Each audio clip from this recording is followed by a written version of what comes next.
Hi there! During their recent livestream, Mika officially announced the next 4 characters to release after Klukai, giving global players a chance to plan their pulls for the next 3 months. For now, we know that after Klukai, who arrives in just a few days on the 20th of March, the next character will be Mechty, releasing on the 10th of April. Afterward, the next 3 patches will add Vector, Zhaohui and Yoohee, though the order in which they release is currently unknown. In this video I want to provide a brief primer or gacha survival guide, if you will, helping you determine which character is worth picking up by focusing on the value they bring to their respective teams. I will do a much more detailed review of each character's kit before their release, so this is simply meant as a heads up, if you want to plan your pulls for a post-Klukai era. As usual, when discussing a character's value, the focus is mostly around the meta. If you're a waifu collector, I suggest you mute the video and decide by looking at the pretty pictures. With that out of the way, let's get to it. First up is Mechty. I'm guessing we've lost all the waifu collectors, though if not, this is a judgment-free zone. Mechty is a dedicated supporter for the corrosion element who offers a mix of amplification and sustain. For the sake of this discussion, I will ignore the latter part of her kit and focus on her ability to buff her allies and debuff the enemy. Just by being on the field, Mechty passively adds a buff to all allies which increases their AoE damage by 10% and their AoE support damage by 50%. Moreover, AoE support actions are changed to corrosion type damage. Essentially, this part of her kit reads like a passive buff to Petya. Here, you can see Petya initiating her supporter actions alongside Klukai's ultimate. Thanks to Mechty's passive, they no longer deal physical damage and benefit from a juicy 60% damage bonus. This element change indirectly also benefits Klukai, who now regenerates 2 Confectance points from each of Petya's support actions and also stacks up her unique buff and dot more quickly. As for Mechty's gameplay, she starts her rotation by using her ultimate, which, among other things, applies a debuff to the nearest enemy, increasing its corrosion damage taken by 25% for 1 turn. By equipping a fixed key, she can reapply this debuff with her attacks every turn. This sets the table for the other corrosion team members, so she goes before everyone else. When using her as 2, she applies in a large 8-tile area a buff for 2 turns, which further increases the damage of AoE support actions by 30%. This means that, alongside her passive, Petya enjoys a 90% damage bonus for her assists, not counting other benefits from the conversion to corrosion damage. Note that Mechty also generated swamp tiles in a 2-tile radius around the nearest enemy due to a fixed key. As with other elemental tiles, this implants corrosion weakness in enemies standing on them. This is important when your Klukai uses her signature weapon and you are facing a boss without corrosion weakness, as this will enable the 20% defense ignore of the weapon trait. After using her as 2, she gets to use her as 1 within the same turn. This skill deals AoE corrosion damage and also applies swamp tiles around the target area. With the fixed key, she can also shred the enemy's defense by 30%, but this overlaps with Klukai's V3 upgrade. In summary, Mechty's buffs are AoE and corrosion damage specific. Therefore, she only works within her element unless a new non-corrosion character is released who also uses AoE support actions. At V0, Klukai receives the passive 10% AoE damage boost and benefits from the 25% corrosion damage taken debuff. This equates to a total damage increase of 35% by having Mechty tag along. Petya, on the other hand, benefits from the passive 50% AoE support action damage bonus and the 30% damage bonus from the S2 buff. Thus, Petya gets, like Klukai, a 35% damage bonus on her abilities, but a total of 115% increased damage for her support actions. In this way, Mechty is more of an enabler for Petya than for Klukai, but her ability to implant corrosion weakness and the conversion of Petya's assist to corrosion type are useful for Klukai nonetheless.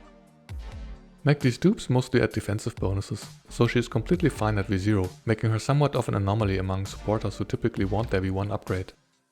Her signature weapon grants a 10% corrosion damage bonus for her allies, which is hardly worth the investment. Mechty's value largely depends on whether you intend to use the corrosion team in bossing content.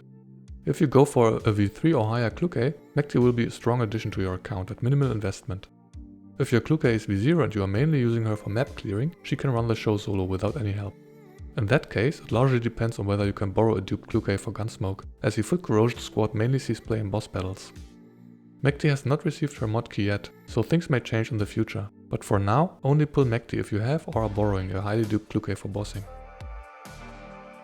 Moving on to Vector. Welcome back, waifu collectors. I hope the chapter served you well. Vector is the core supporter of the burn team and is fully dedicated to that role. One of her main strengths lies in her passive, which increases for every ally on the field the number of burn type support actions they can perform by 1, or by 2 if she has her V1 upgrade. Here's a recent example of the burn team on the first round of the battle. On the top left I am showing the number of burn type assists each ally can perform, and I will count up as the turn progresses. On the right you can see the current action. We are not counting Centauresi since her assists are physical and therefore unaffected by Vector. Changju's assists are triggered by single target attacks, whereas the other members spring into action upon overburn application.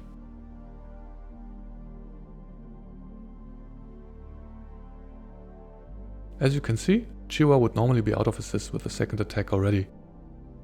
Shakri would be out of commission during the third attack. Now the extra assists due to Vector's passive are used, highlighted in red. Chiwa is done first, as she has fewer assists than the others. During the fourth action, Shakri is fully depleted, even though one more attack is coming from Chiwa. Finally, during the enemy's turn, Changju's sixth and final assist is triggered. As demonstrated, the team is able to fully utilize Vector's V1 passive contribution. Nevertheless, Vector does a lot more than that.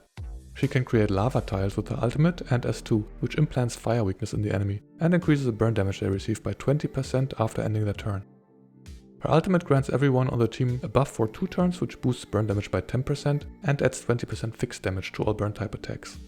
Her ultimate has a 2-turn downtime, so this effect is only active 50% of the time. She also debuffs enemies with overburn, which, when she is V1, further increases the enemy's burn damage taken by 30%. If you are interested in a more detailed explanation of the new burn team and Vector's kit, I refer you to my recent deep dive of the team's performance. In conclusion, Vector significantly increases the burn team's output. At V0, she passively grants all DPS characters 1 additional support action per turn. She also increases the team's burn damage by a total of 30%, though the 10% buff coming from her ultimate has 50% downtime. At V1, she increases the vulnerability by 30% via her debuff, which amounts to a total burn damage increase of 60% at most, and she grants an additional support action to everyone performing burn type assists. It goes without saying that Vector is tied to the burn team, but together with Changju she makes a strong core that can work in mixed elemental lineups employing single target attacks. If she has her signature weapon, she further boosts all burn damage by 20%, which is decent but lower in priority than her V1 upgrade. Her other upgrades are good, but none are as impactful as her V1. Vector's value is clearly determined by your willingness to build and use the burn team. If that is something you intend to do, Vector is a must pull. She upgrades the team to the next level and is, next to Changju, its most important member. If you can, try and get her V1 as well, though it is fine to do so on a rerun if you are strapped for resources. There's one caveat to all of this though. Originally, when Vector released on the CN version, Changju also got her mod key, which changes her assist to burn type. As should be clear by now, without this key, the synergy between the two completely falls apart. None of Vector's buffs and debuffs, nor the increased number of support actions would apply to Changju. The same is true for Shakri's assists, but her mod key was released very recently, so it is even less likely it will be moved forward by this much. It would be quite awkward if the developers decide to decouple Vector's release from the mod key system. In that case, pulling Vector would be more of a preparatory action than an immediate account upgrade. Continuing with Yoohee. She was introduced to the game only on the previous CN patch, so the impact of her early global release is difficult to anticipate. She's another support character bringing both amplification and sustain. Crucially, she enables the physical team by heavily stacking defense penetration. I cover her kit in much detail in my recent video where I explain how the new physical team works, so I will be much briefer here. There are 2 key aspects of Yoohee's kit that are particularly important. First, she grants a team-wide buff stacking up to 4 times, providing a total of 60% defense ignore. This buff applies to all active physical attacks and gets disabled for 2 turns if any elemental damage is dealt. This makes team building for Yoohee quite restrictive, but with the proper setup extremely potent. After sufficient build-up and normal free-to-play investment, the team's defense penetration can reach a level of 120%. This is the sum of the 60% defense ignore from her buff, a 30% defense reduction applied to the boss, and another 30% defense ignore on her skill. Normally, defense penetration peaks at 100%, which means the enemy's defense is completely bypassed during damage calculation. This by itself is already a significant damage increase against high defense targets, meaning all bosses. Unlike normal damage boosts, defense penetration does not suffer from diminishing returns. On the contrary, it becomes more effective as you stack up more of it. This brings us to Yoohee's second important contribution. She grants a new buff, which converts negative defense into a damage bonus. Here you can see that the 120% defense penetration is indicated in red, because 20% of that is considered negative defense. This additional defense penetration is converted 1 to 2 into a damage bonus, so 20% equates to 10% extra damage. Yoohee's upgrades are quite strong. Generally, her V1 is recommended as it significantly affects the speed at which she stacks up her defense penetration buff. Her other upgrades mostly improve her own damage, which becomes a force to be reckoned with at V6. Her signature weapon provides another team-wide 10% defense ignore, as well as an additional 20% for herself. It has less priority than her dupes. Yoohee's value is quite dependent on your current roster. If you have Diane and Ulrich, you are well positioned to build a physical team. Due to Yoohee's early release, and depending on when Ulrich's and Diane's mod keys release, the team could be popping off on global. Until the release of Faye, you could use Webblade to apply vulnerability to the enemy. Chongju is also a decent addition to the lineup due to her 30% defense shred debuff. With that said, if you skipped Ulrich and Diane, there's little reason for you to pull Yoohee at this point in time. Since she only functions with physical attacks, you would have to either invest in the aforementioned characters on their reruns, or wait for a new powerhouse physical DPS to release. In the current CN meta, Yoohee's value is very much diminished due to the absence of a strong modern carry. So if you want to play it safe, you can simply wait and see where the developers take the physical team before you commit to anything. If Yoohee is your waifu and you want to V6 her, she's going to carry the team on her back until that premium DPS comes along. Case in point, here you see her fully maxed, reaching a defense penetration of 240%.